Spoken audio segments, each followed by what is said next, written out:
Hey, good morning. We're going to take you through today's movement practice, and we're going to start with some standing and breathing. You can also do this with your back against the wall, but for filming purposes, we're going to have Jenna do this from a side profile shot standing. So what I want you to do is, if you find your belly button, okay, and all I want you to do on an inhale is let your belly kind of expand and fill up. All right, and then on an exhale, I want you to forcefully push the air out and pull your navel towards your spine, okay? And you can do this about 4 times. I mean, you can do this as many times as you like, but for now, we're going to do 4. All right, and if you notice, Jenna's stomach is kind of getting bigger on the inhale, and then it's shrinking away on the exhale. All right, and let's do one more. All right, so this is a starter breath. If you're looking for the progression, okay, we're going to move this into a thoracic expansion breath. So on Jenna's next exhale, she's actually going to keep her navel closer to her spine, and then she's going to breathe up into her ribs. All right, so the way you might experience this is like you're working to keep your abdominals, specifically your transverse abdominis, engaged. And then when you breathe in, the breath is going into your chest and into the sides of your rib cage. All right, and you'll start to kind of feel like you're growing a little bit taller, moving your ribs away from the pelvis, hopefully starting to encourage a decompressive effect on your spine. All right, and then another alternative is to have bent elbows, both arms by your side while you do this. Okay. You want to make sure that the weight is centered in the middle of your foot, so at the front of the heel and a little bit in the balls of the feet. All right, and we'll do 1 or 2 more breaths here, doing our best to keep the navel knit in towards the belly. All right, and then encouraging that sternum to move up towards the chin and the shoulder blades broad and away from each other. Okay, and like I said, you can do this 8 times, you can do this 20 times, and if you want feedback with your spine against the wall, you would stand against the wall. All right, so from there, let's go ahead, we have our mat set up, let's go ahead and put our spine against the wall. We'll kind of get into this movement piece today. So first thing you're going to do, your heels are a little bit away from the wall. You're going to see if you can get your pelvis, rib cage, and head, everything in contact, and then including your low back. So notice if your low back is lifted up and see if you can put some pressure and get it to press back. Okay, now throughout this entire movement piece, you're going to be thinking about, can I keep my navel closer to my spine? Okay, and when you're ready, all I want you to do is start to reach your hands up towards the ceiling, and then see if your thumbs can hit the wall behind you. All right, and ask yourself, is your rib cage still against the wall? All right, and then on an exhale, you can bring the hands down. And let's do that one more time. Okay, so you're knitting the ribs down. All right, you're going up. All right, and then you're going to only come halfway down so the wrists are in line with your armpits. Okay, and then you're going to start to hinge from the waist. Okay, so you're going to keep your butt on the wall, but lean as far forward as you can. All right, you pause for a second, connect with those belly muscles. Okay, and then when you're ready, bring your hands to the floor, and you're going to walk all the way out to a plank. Fantastic. Okay, so first thing I want you to do is try to kick on your thighs by really pressing your heels back. Okay, and then Jenna, you're going to lower your right knee down. Okay, and you can bring your right hand to your chest, and then you're going to open it out towards the windows, and then slowly start to reach it forward. All right, you might stay here. Notice your left knee is still straight, and then you have the option to hover that left foot an inch off the ground. You pause for a second. All right, you might even turn your pelvis to the right a bit to square it off. And then you're going to bring the leg and hand down, and you're going to take your right leg as high up on the wall as you can, keeping your hands where they are. Okay. And then you come to your plank. You're going to lower that left knee down. All right, and it's the same thing. So you bring your hand to your sternum, you reach it out to the left, and then slowly reach forward. And you want to feel like the left wrist and the right ankle are moving away from each other, trying to pull your spine longer. Your back foot hovers up, and then you turn your pelvis to the left so that your pelvis is a little bit more square to the ground. Bring both down and take your left leg up, keeping your right leg straight. All right, then you come to a plank. Good, you're going to pause for a second. See if you can get your hips in line with your head. All right, and then I want you to lower your knees all the way to the ground. All right, and then come to your forearms. All right, and you want more space between your elbows and knees than you would probably expect. So Jenna, if you bring your elbows forward a bit more, perfect. Okay, then from there you're going to pull your shoulders over your elbows. All right, and now we're just going to start to work on associating some tension in your abdominals. So Jenna's going to traction her knees toward each other like she's trying to create a wrinkle in the mat. And then she's going to actively pull her elbows towards her knees, encouraging her sternum to move forward away from her thighs.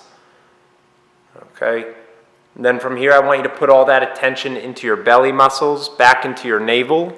And every time you inhale, you're going to try and fill up either your rib cage or your belly, depending on which modification you're working towards. But really on the exhale, you want to be thinking about moving that navel up and in. All right? And you keep working and keep holding. Good. Now think about your shoulder blades as well. You don't want to be rounding your upper back too much. You kind of want a little bit of an extension of your thoracic spine. So the middle spine area between the shoulder blades is flat-ish. It's not sinking towards the floor. But again, you're trying to actively pull your sternum through your collarbones. That's it. Really nice. Okay, now you can stay here. You can also pick up your knees an inch to make it slightly more difficult. If at any point your breathing dramatically changes, that's a cue for you to keep your knees down. Good. The other progression would be to keep your hands where they are, just straighten your elbows at the same time, and you keep holding here. All right, you might need to round your tail under into a posterior tilt a little bit. All right, and the last progression from here would be to straighten those knees as well. So you're in a long plank. Good, press those heels back. All right, and then you're going to lower your knees and lower your whole body to the ground. And take a quick rest. All right, now you can reach your arms forward. You can, as long as your forehead is down so that the base of your skull can relax. Okay. Now next I want you to bend your knees, flex your ankles so your toes are pointing to the ground, push your thighs down so your butt lifts up. All right, and then you're going to try and give yourself a slight posterior tilt to help open up the spinous process of the lumbar spine. All right, and then when you're ready, you're going to drag those hands back toward your thighs, pick up your arms and head, and we hold here. Okay. Now at the same time, you're trying to think about broadening your scapula, so your shoulder blades away from each other. All right? And then if you can think about that intra-abdominal breathing that we started with, where you're pulling that navel closer to the spine. And that's kind of the theme of today, is like, can we get into these simple positions, but maintain an internal pressure on the deeper layer of the core? Okay, you still feel your thighs and knees pushing down so your butt is lifted up. The front and back of your throat are equal length, so you're not looking up, but you're keeping your chin looking at your heart. And then when you're ready, you're going to bring both arms all the way forward, kind of like a butterfly stroke in the water. They go right under your armpits. You do a knee push-up to a child's pose, and just reach, reach, reach. Think about the sides of your bodies getting longer, especially the space between your armpit and your hip pit.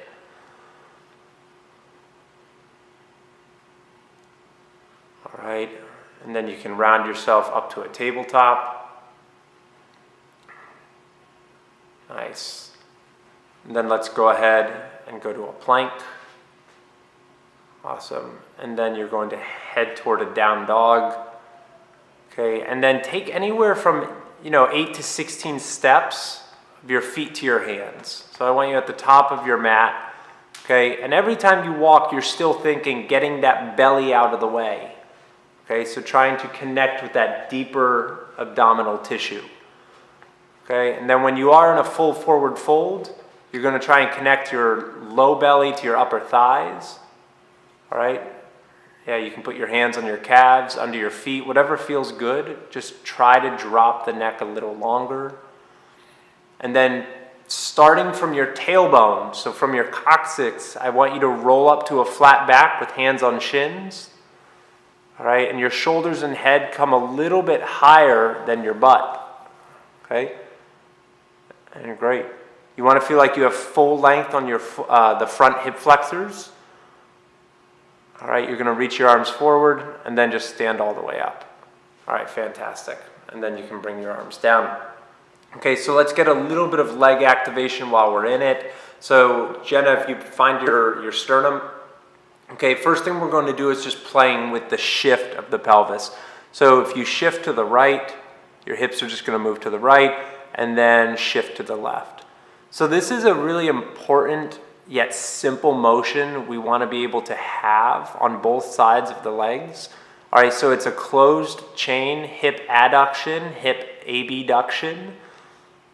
All right, so I like to tell people that if you're going to practice something every morning, practice your hip shift, because every time you take a walk-in gait, your pelvis actually has to shift from side to side.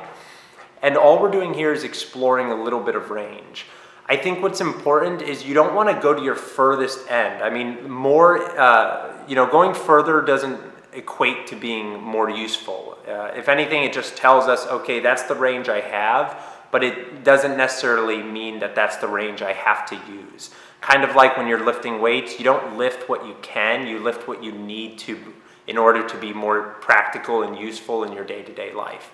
So when you take a step in the world, you only shift a little bit, but anyways, back to what we're doing. So you're going to shift to the right, all right? And then from here, you want to feel like the weight is in your right leg, okay? To assure that, you're going to pick up your left heel, and then let your right knee kick out a little bit, so it's like bent, exactly.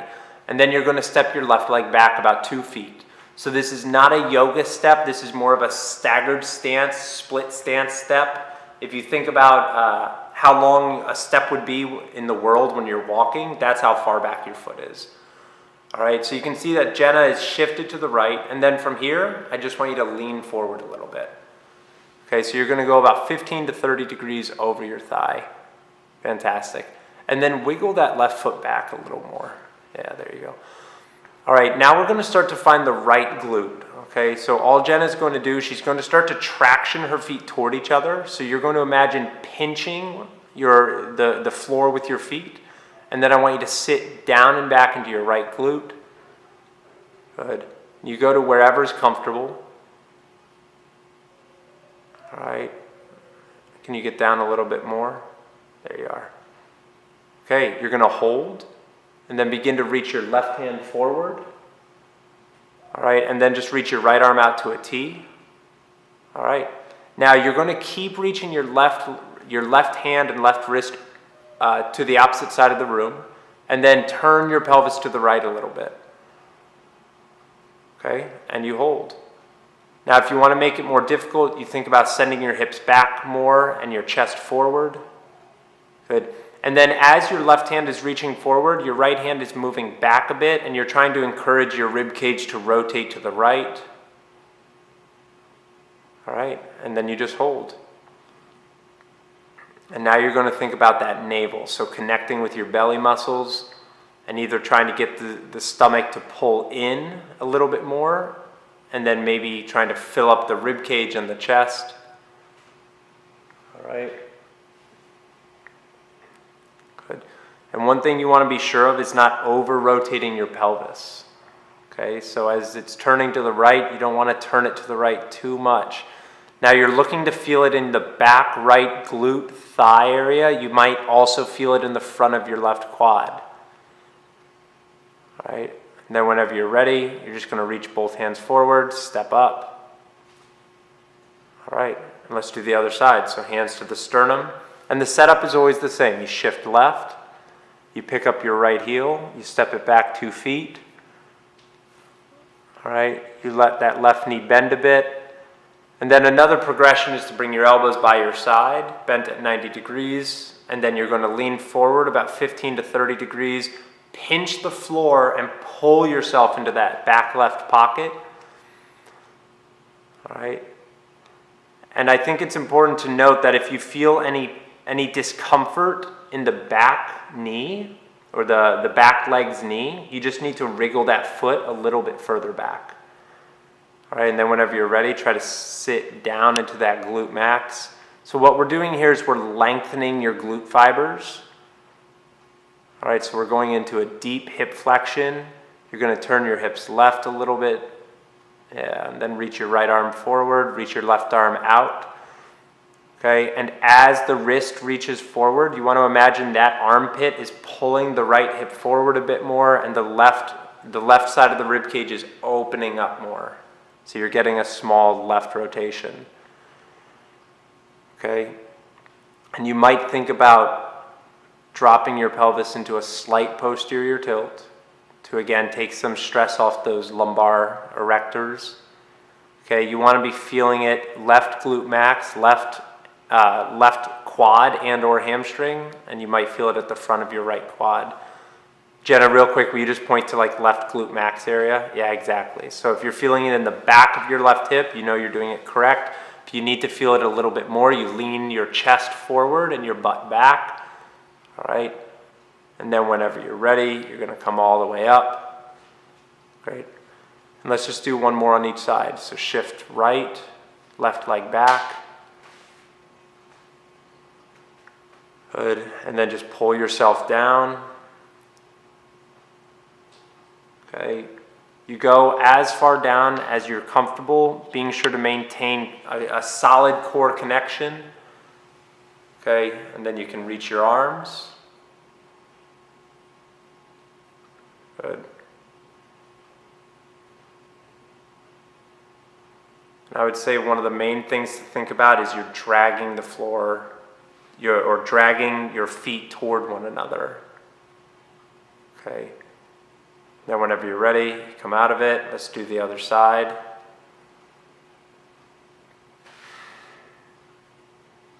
All right. She pulls herself down. She starts to look for the sensation in the back of her left hip. Good. Turn your hips to the left a bit. There you go. Good. Then you put all of your attention into your belly. You breathe. And you try to think about your rib cage separating and or lifting up away from your pelvis. Okay. And then you step up. All right, then you're going to go back to a plank. Okay, and what I want you to do is walk your hands back to your feet and put your butt on the wall. Nice. Okay, you got a good knee bend, roll your spine up. Okay. And then all I want you to do, put your elbows up against the wall. Okay, and you want to feel like you're pulling them back to engage the tricep line a little bit. And then work on your breath again. So just like we started, you're going to breathe in, let your belly fill up, and on an exhale, try to pull it back. Okay. You're going to do this about 8 to 16 times. Again, do it as many as you'd like, but I would say about 2 minutes worth. Focusing on feeling the whole spine pressing against the wall.